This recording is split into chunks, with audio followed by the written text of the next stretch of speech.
Hello everyone! Ayan, so magluto tayo nitong ating napakasarap na bihon. So, ngayon pa lang po tayo makapag-e-edit nitong ating video at may work po ako.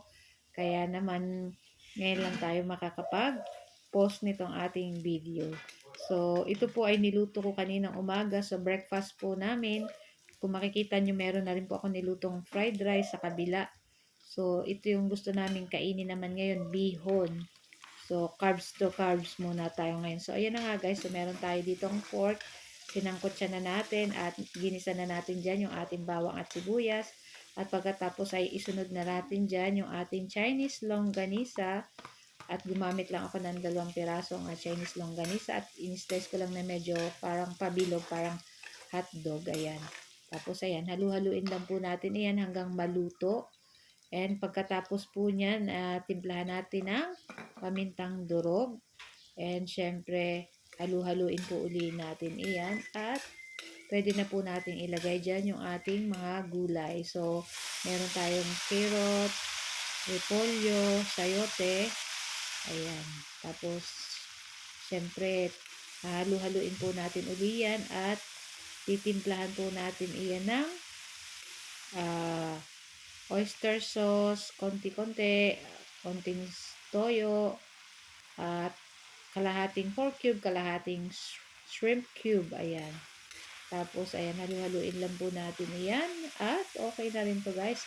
Lulutuin lang natin yung ating gulay ng konti lang. At after po ng ilang minuto ay pwede na po natin yan hanguin at iset aside na po natin iyan. So, para hindi po masyadong maluto yung ating mga gulay dyan. Tapos, syempre, after po nyan, dyan na tayo maglalagay ng isang pitsil na tubig. Ayan. Tapos, mamaya na po natin ilalagay yung ating mga ginisang gulay pag madali nang maluto yung ating bihon para hindi siya maluto masyado yung ating mga gulay. So, ayan na nga guys. So, maglagay na ulit tayo ng ating kalahating pork cube at maglagay ulit tayo ng konting toyo and oyster sauce. Syempre, maraming paminta para mas masarap.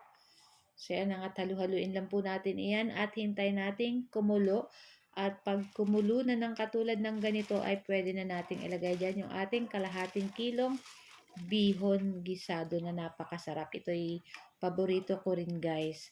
So, yan nga, himay-himayin lang natin yung ating bihon, syempre. At pagkatapos, ayan guys. So, pag madali nang maluto yung ating bihon, ay pwede na nating ilagay dyan yung ating niluto kanina na mga gulay at mga pork. So, ayan. Minsan talaga guys, hindi may iwasan na tumalsik, lalo na kung ang gamit mo ay tinidor versus sa ating sandok charot. So, bakit nga ba hindi ko ginamit ibang sandok, 2 sandok? Bakit tinidor yung gamit ko? Anyway, yan yung aking nakuha. Pero okay lang yan guys. So, ayan, halu-haluin lang natin hanggang mawala yung tubig nitong ating bihon.